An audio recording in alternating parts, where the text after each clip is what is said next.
आज हम देखेंगे न्यूमेरिकल इंटीग्रेशन में कोट्स मेथड या फिर इसमें कोट्स नंबर्स क्या होते हैं, कोट्स कोफिशिएंट्स क्या होते हैं और इसको न्यूटन कोट्स क्वाड्रेचर फार्मूला भी कहा जाता है। ओके, तो कोट्स मेथड और न्यूटन कोट्स क्वाड्रेचर फार्मूला एक ही चीज़ है। तो इसका जो पहले हम फार्मूला देख लेते हैं, तो हम डेरिवेशन नहीं करेंगे इस फार्मूले का।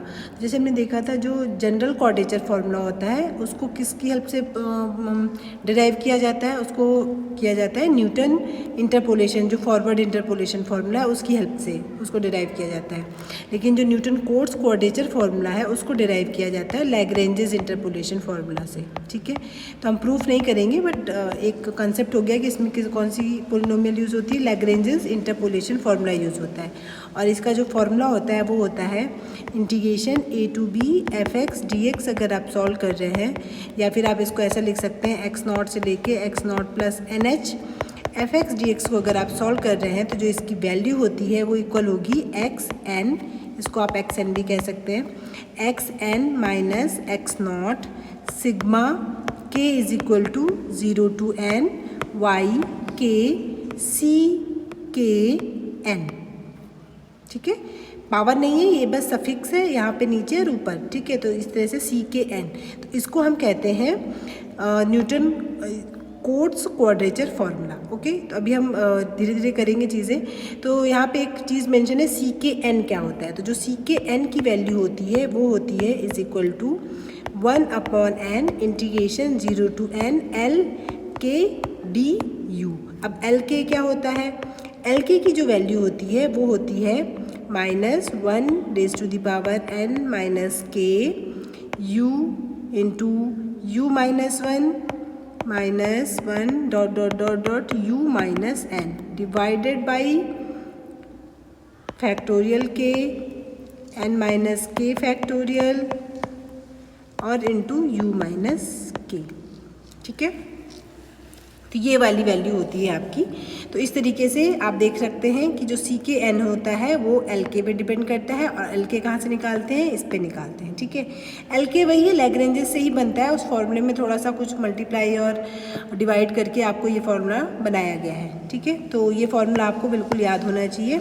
अब इसमें एक आध वैल्यू निकाल लेते हैं। अच्छा, इसमें जो ये टर्म यूज़ हुआ है इसको कहते हैं हम कोट्स नंबर्स या फिर इसको कह सकते हैं कोट्स कोफिशिएंट। ठीक है, तो कोट्स नंबर और कोट्स कोफिशिएंट एक ही चीज़ है जो कि इसके लिए होती है। जो c k n निकालते हैं इसको हम कहते हैं। ठीक है, तो फॉर एग्जांपल अगर हम एक आध निकाल के देख लें तो सबसे पहले n नंबर ऑफ पार्टीशन जो कि है n आपको फिक्स करना पड़ेगा। तो मान लीजिए आपने क्या लिख लिया है, n इज इक्वल टू से 0 है।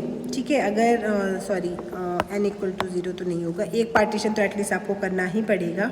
तो अगर आपने क्या करा, n इक्वल टू 1 ले लिया, ठीक है, एक पार्टीशन आप कर रहे हो, तब ये फॉर्मूला क्या बनेगा, आप देखिए क्या बनेगा, ये x0 plus h f(x) dx is equal to x1 minus x0 sigma k is equal to 0 to 1 y k into c k 1। अब इसको थोड़ा सा एक्सपेंड करेंगे, x1 माइनस x0 कितना हो जाएगा, h, दोनों में गैप कितना है। ठीक है, सिग्मा को k इक्वल टू 0 के लिए खोलेंगे तो y0 c01 प्लस 1 रखेंगे तो y1 c11, तो k की जगह अगली बार में 1 रखेंगे तो ये बनेगा आपका c11। तो अब देखिए ये क्या बनेगा, c0 0 निकालिए, c01 निकालिए। ठीक है, तो c01 निकालेंगे तो यहाँ पे c01, तो n की वैल्यू 1 हो गई, तो ये हो जाएगा 0 to 1 l k into D you. तो डी यू तो आपने लिख लिया, अब l k में देखा तो आपको क्या निकालना है, k ये वाला सफिक्स है, यानी कि यहाँ पे l0 निकालना है ना, c0 के लिए k की वैल्यू 0 हो गई, तो आपको यहाँ पे l0 निकालना है। तो यहाँ पे k की वैल्यू 0 पुट करिए और n की वैल्यू 1 पुट करिए, तो यहाँ से आपका l0 निकल जाएगा। तो देखिए कितना आएगा, अगर आप ध्यान से देखेंगे तो ये 1 माइनस 0 बनेगा, तो यानी कि 1 आएगा तो आपका माइनस साइन तो रह ही जाएगा। अब क्या बनेगा आपका, साथ में यहाँ पे बनेगा u माइनस 1 तक जाएगा, तो u माइनस 1 तक गया, डिवाइडेड बाई फैक्टोरियल 0 1 होता है, n माइनस 1 1 माइनस 0 यानी कि 1 हो जाएगा। लास्ट में फिर से क्या है, u माइनस k यानी कि u आ जाएगा। k की वैल्यू 0 है तो u से u कैंसिल हो जाएगा। सिंपल क्या बचेगा, 0 to 1 minus u minus 1 into D you. Integration कर लीजिए, माइनस बाहर आ जाएगा, यू स्क्वायर अपॉन में 2 माइनस u, लिमिट आ जाएगी 0 to 1 माइनस 1 अपॉन 2 माइनस 1 और ये बनेगा माइनस हाफ, टोटल मिला के बन जाएगा हाफ। तो इसकी वैल्यू कितनी आ गई आपकी, हाफ। इसी तरीके से नेक्स्ट वाला अगर आप सॉल्व करेंगे C11, इसको सॉल्व करिए तो इसमें क्या हो गया, k की वैल्यू अगर आप लिमिट लगाएंगे तो n की वैल्यू तो 1 हो गई, तो ये लिमिट बन जाएगी 0 to 1 L1 du। इसको सॉल्व करना है तो L1 की वैल्यू लगा लीजिए। L1 की वैल्यू क्या हो जाएगी, यहाँ पे k की जगह 1 पुट करना है क्योंकि आपको C11 निकाल रहे हैं ना, तो यहाँ पे k की जगह 1 और n की जगह 1, तो 1 माइनस 1 0 हो जाएगा। बाकी ऊपर तो सेम यही बनेगा, u इंटू यू माइनस 1 तक आ जाएगा, divided by k factorial n यानी कि 1 फैक्टोरियल 0 फैक्टोरियल क्योंकि n भी 1 है और k भी 1 है, और लास्ट में बचा u माइनस k यानी कि u minus 1 into D you. ये कैंसिल आउट होगा, सिंपल u बचेगा, u यानी कि u स्क्वायर अपॉन में 2 और लिमिट है आपकी 0 से 1 यानी कि ये 1 अपॉन 2। तो इसकी वैल्यू कितनी आ गई, 1 अपॉन 2। फॉर्मूले में रखेंगे तो आपका क्या बना, आप देखिए ये बना है आपका h, यहाँ पे बना y0 अपॉन 2 प्लस ये बना आपका अपॉन में 2 कॉमन कर लीजिए तो ये बन गया h/2 y0 प्लस y1। तो आप देखेंगे तो ये कैसा फार्मूला हो गया, ट्रेपेजॉइडल का फार्मूला हो गया, ठीक है। यानी कि इसी फार्मूले में अगर आप n की जगह 1 रखें तो भी ट्रेपेजॉइडल बनेगा, 2 रखेंगे तो सिम्पसन 1/3 बनेगा, 3 रखेंगे तो सिम्पसन 3/8 बन जाएगा। सेम वैसे ही जैसे हम जनरल क्वाड्रेचर फार्मूले में डिफरेंट n की वैल्यूज़ के लिए आपको ये डिफरेंट फार्मूले मिलते थे। ओके, तो आई होप आपको ये निकालना भी आ गया होगा। अच्छा, एक और चीज़ है इसमें, जब भी आपके को CN/K निकालना हो तो हमेशा CN/K की वैल्यू CN/n माइनस k के बराबर होती है, ठीक है। यानी कि मान लीजिए आपको यहाँ पे C10 है, ठीक है, और k की वैल्यू आपको पता है 0 से 10 तक वेरी करेगी, तो इसमें 5 तक जो वैल्यू आएंगी यानी कि C0 10, C1 10, C2 10, C3 10, C4 10, ये सब एक जैसी आएंगी और इसके जो बाद की 5 वैल्यूज़ हैं वो फिर इन्हीं को रिपीट करके मिलेंगी, ठीक है।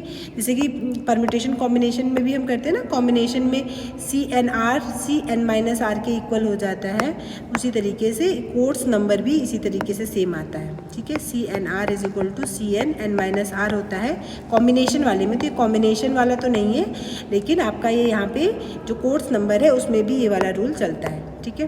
तो चलिए एग्ज़ाम में जैसे आपको अगर ऑब्जेक्टिव में देना होगा तो ऑब्जेक्टिव में सपोज करिए ये पूछ लिया कि C13 निकालिए,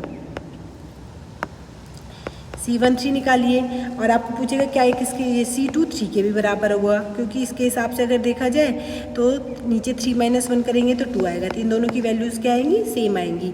अब C13 निकाल लेते हैं, तो C13 कैसे निकालेंगे, अगर आप फॉर्मूला देखेंगे तो n की वैल्यू 3 हो गई, k की वैल्यू 1 हो गई, तो इंटीग्रेशन आएगा 0 to n होता है, तो ये 3 हो जाएगा, यहाँ पे L k होता है तो L 1 हो जाएगा, n2 में कितना आ जाएगा du, तो 0 to 3। अभी L1 हमने निकाला ही है, L1 अगर आप देखोगे तो L1 की वैल्यू कितनी होती है, ये हो गया आपके पास L1, तो n की जगह कितना रखना है आपके पास 3 रखना है, तो फॉर्मूला चेंज होगा, थोड़ा सा बचेगा -1 raise to the power 3 - 1 u into u minus 1 into u minus 2, u minus n तक जाएगा यानी कि u माइनस 3 तक जाएगा, divided by factorial k n minus k का फैक्टोरियल और u माइनस k मतलब 1 है यहाँ पे, ठीक है। तो आप देख सकते हैं ये जो फॉर्मूला में जो जो चीज़ लिखी थी वो कर ली हमने, तो u माइनस 1 तो कैंसिल आउट हो जाएगा आपका, ये इंटू में क्या कर लिया आपने du, तो अब -1 का स्क्वायर तो प्लस हो जाएगा, ऊपर सिर्फ जितनी चीज़ें बचेंगी वो लिख लेते हैं,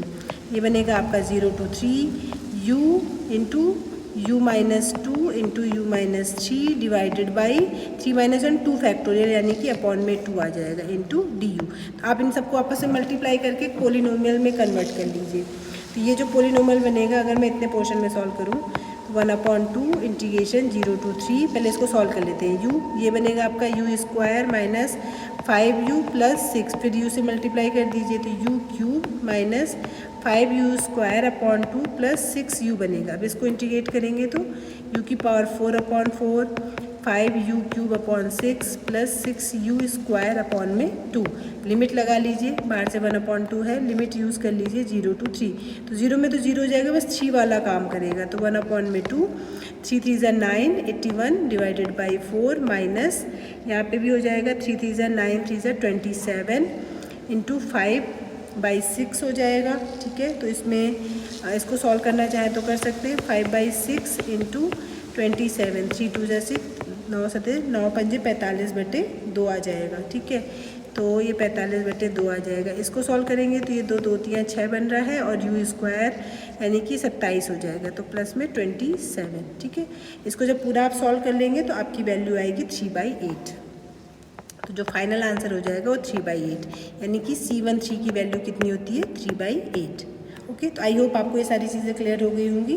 इसी में अगर एक और फैक्ट है जो याद रखना चाहें कि सेम वैसे जैसे परम्यूटेशन कॉम्बिनेशन में जो कॉम्बिनेशन वाला कहते हैं ना, सिग्मा k = या r = 0 to n CNR की वैल्यू हमेशा क्या होती है 1 होती है। वही कंसेप्ट यहाँ पे भी होता है, CNK की वैल्यू 1 होती है, k = 0 to अगर आप n करते हैं। ठीक है, तो ये आपका कंप्लीट हो गया। इसे हम कहते हैं न्यूटन्स कोट्स क्वाड्रेचर फार्मूला या फिर सिंपल कोट्स फार्मूला भी कहते हैं। ठीक है, नेक्स्ट वीडियो में हम देखेंगे गॉसियन क्वाड्रेचर फार्मूला। ओके।